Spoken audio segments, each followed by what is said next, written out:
The tree cutting bylaw is an example of where elected council representatives step into areas that are not of their concern. I'm a strong advocate that if you own the property, you own the rights to that property, you own the water under the property that runs through the property, over the property, you own all vegetation and drainage on the property.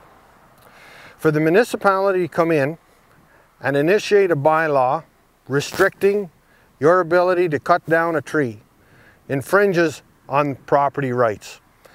Out in rural, we have a particular responsibility to ensure that vegetation, unwanted trees, that type of thing is kept to a minimum. There's a Weed Control Act that actually legislates that we have to be responsible to ensure that weeds are not allowed to grow wild, not be trimmed, and blow seeds all over the neighbors' farms.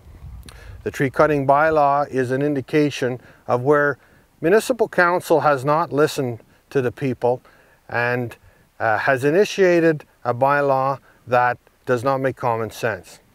Subsequent civil litigations have resulted in excess of $140,000 in legal bills for people's houses that were damaged as a result of this bylaw.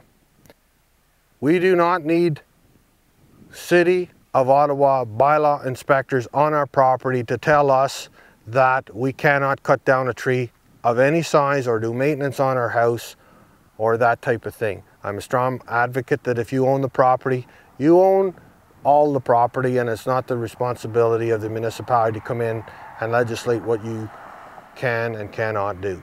Thank you.